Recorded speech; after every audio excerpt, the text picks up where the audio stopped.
Hi friends, எல்லாருக்கும் வணக்கம். எல்லோரும் எப்படி இருக்கீங்க? நல்லா இருக்கீங்களா? இன்றைக்கி நம்ம ஒரு புது கதை தான் பார்க்க போகிறோம். அதுக்கு முன்னாடி நீங்கள் நம்ம சேனலுக்கு ஃபஸ்ட் டைம் வரவங்களா இருந்தீங்கன்னா மறக்காமல் சேனலை சப்ஸ்கிரைப் பண்ணிக்கோங்க. அப்புறம் ரொம்பவே முக்கியமான விஷயம் என்ன அப்படின்னு கேட்டிங்க, வீடியோவை ஸ்கிப் பண்ணாமல் பாருங்கள் ஃப்ரெண்ட்ஸ். அப்போ தான் நான் வந்து கதையில் என்ன சொல்லியிருக்கேங்கிறது உங்களுக்கு கிளியராக புரியும். வாங்க வீடியோக்குள்ளே போகலாம். இன்றைக்கி பார்க்க போகிறது பார்த்திங்கன்னா ஒரு முக்கியமான கதை தான் பார்க்க போகிறோம். வாங்க கதைக்குள்ளே போகலாம் ஃப்ரெண்ட்ஸ். என் பேர் வந்து பாபு. நான் வந்து ஒரு எலக்ட்ரிஷியனாக வேலை பார்த்துக்கிட்டு இருந்தேன். என்னோடய வாழ்க்கையை பற்றி சொல்லணுன்னா எல்லாமே வந்து எனக்கு வந்து ரொம்ப தோல்விகள் தான் அதிகமாக இருந்திருக்கு என்னோடய வாழ்க்கையில். நான் வந்து பள்ளி படிக்கிறப்பயே வந்து அம்மா வந்து இறந்துட்டாங்க. அதனால் வந்து எங்கள் அப்பா வந்து வேறு ஒரு மேரேஜ் பண்ணிக்கிட்டாரு. அந்த மேரேஜ் பண்ணிட்டதுனால என் லைஃப்பில் வந்து நிறைய மாற்றங்கள் நடந்துச்சு. அம்மா வந்து என் மேலே ரொம்ப பாசமாக இருப்பாங்க. நானும் என் தங்கச்சியும் மட்டும்தான். ஆனால் அப்பா வந்து என்னென்னா எப்போ பார்த்தாலும் எங்களை திட்டிகிட்டே தான் இருப்பார். ஏன்னா எங்கள் அம்மா மேலே உள்ள கோவத்தையெல்லாம் என் மேலே தான் காட்டுவார், தங்கச்சி மேலேயும் காட்டுவார். அப்படி தான் எங்கள் லைஃப் போயிட்டு இருந்துச்சு. அம்மா இறந்ததுக்கப்புறம் வேறு ஒருத்தவங்களை கல்யாணம் பண்ணிக்கிட்டாங்க. அவங்க வந்து எங்களை நல்லா தான் பார்த்துக்கிட்டாங்க. எல்லோரும் வந்து சித்தியாக இருக்கிறதுனால அவங்கள வந்து பார்த்துக்குவாங்க அப்படின்னு சொல்லுவாங்க. அதாவது அவங்களோட ஃபஸ்ட்டு ஒய்ஃபோட குழந்தைங்களா இருந்தால் நல்லா பார்த்துக்க மாட்டாங்க அப்படின்னு சொல்லுவாங்க. நான் அப்படி கிடையாது. ரொம்பவே வந்து நல்லாவே பார்த்துக்கிட்டாங்க. அந்தளவுக்கு ரொம்ப நல்ல ஒரு அம்மாவாக தான் எனக்கு இருந்தாங்க அப்படின்னே சொல்லலாம். எங்களை வளர்க்குறதுக்காக அவங்க நிறையவே கஷ்டப்பட்டாங்க எங்கள் அப்பா வந்து ரொம்ப கம்மியாக தான் எங்களை நான் பாசமாக பார்த்துக்கிட்டாரு. அதை விட வந்து எங்கள் சித்தியாக வந்தவங்க வந்து ரொம்பவே பாசமாக பார்த்துக்கிட்டாங்க. அந்தளவுக்கு ஒரு நல்லவங்களாக தான் இருந்தாங்க எனக்கு. அது வரைக்கும் நான் வந்து ரொம்ப சந்தோஷமாக தான் இருந்தேன் என் வாழ்க்கையில். ஏன்னா அவங்க சரியாக நடத்தலைன்னா எனக்கு கண்டிப்பாக வந்து என் வாழ்க்கையே வெறுப்பாக இருக்கும். அதுக்கப்புறம் நல்லபடியாக நான் ஒரு 12th வரையும் படித்தேன். அதுக்கப்புறம் வீட்டை வந்து கஷ்டம் காரணமாக நான் வந்து ஒரு எலக்ட்ரிஷியன் கடையில் வந்து ஒரு இதாக வேலைக்கு சேர்ந்தேன்.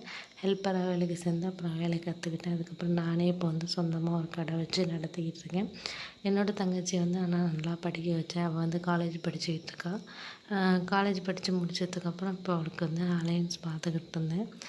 மாப்பிள்ளை எப்படி வரணும் அப்படிங்கிற மாதிரியான நிறைய கனவுகள் என் மனசுக்குள்ளே இருந்துச்சு. ஏன்னா நம்ம கஷ்டப்பட்டதுனால நம்ம தங்கச்சி வாழ்க்கை நல்லபடியாக இருக்கணும் அப்படிங்கிறதுனால ரொம்பவே வந்து அதில் கவனமாக இருந்தேன். நல்லபடியாக நம்ம தங்கச்சி வாழ்க்கை வந்து அமையணும் அப்படிங்கிறதுல ரொம்பவே வந்து நான் கவனமாக இருந்தேன் அப்படின்னு சொல்லணும். அதுக்கேற்ற மாதிரி ஒரு நல்ல இடத்துலேருந்து ஒரு பொண்ணு கேட்டு வந்தாங்க. ஆனால் வந்து அதிகமாக வந்து அவங்களுக்கு நான் செய்கிறேன் அப்படிங்கிற மாதிரியான வாக்கு கொடுத்துருந்தேன். ஏன்னா வந்து எனக்கும் தகுதிக்கு மீறி இடங்கிறதுனால கண்டிப்பாக வந்து நல்லபடியாக அதை செய்யணும் அப்படிங்கிற ஒரு பொறுப்பு இருந்துச்சு. நான் வந்து பகலாக நிறைய வந்து ஆர்டர்லாம் எடுத்து பண்ணேன். நிறைய வெளியிலையும் போய் வேலை செஞ்சேன். அந்த 6 மாதம் ரொம்ப கஷ்டப்பட்டு என் தங்கச்சி கல்யாணத்தை வந்து நல்லபடியாக நடத்தி முடித்தேன். அவள் வந்து ஒரு நல்ல வாழ்க்கையில் போயிட்டு நல்லபடியாக செட்டில் ஆகி நல்லா இருக்கிறா. ரொம்பவே ஒரு சந்தோஷமான வாழ்க்கை வாழ்ந்துகிட்டு இருக்கான். அவளுக்கு 2 குழந்தைங்க இருக்காங்க. ஆண் ஒன்று பொண்ணு ஒன்று நல்லா இருக்காங்க. ரொம்ப சந்தோஷம். அதுக்கப்புறம் என்னோடய வாழ்க்கையில் சில நிகழ்வுகள் நடந்துச்சு. எங்கள் சித்திக்கு வந்து ஒரே ஒரு தம்பி மட்டும். அதாவது எனக்கு வந்து ஒரு தம்பி அப்படின்னு தான் சொல்லணும். அவன் எப்படின்னா எதையுமே கேட்க மாட்டான். எதா இருந்தாலும் வந்து அவன் இஷ்டத்துக்கு தான் செய்வான். அந்த மாதிரி ஒரு பையன். ஆனால் இதில் என்ன ஒன்று, எங்கள் அப்பாவுக்கு வந்து அவனை ரொம்பவே பிடிக்கும். அந்த பையனை வந்து ரொம்பவே பிடிக்கும் அப்படின்னு தான் சொல்லணும்.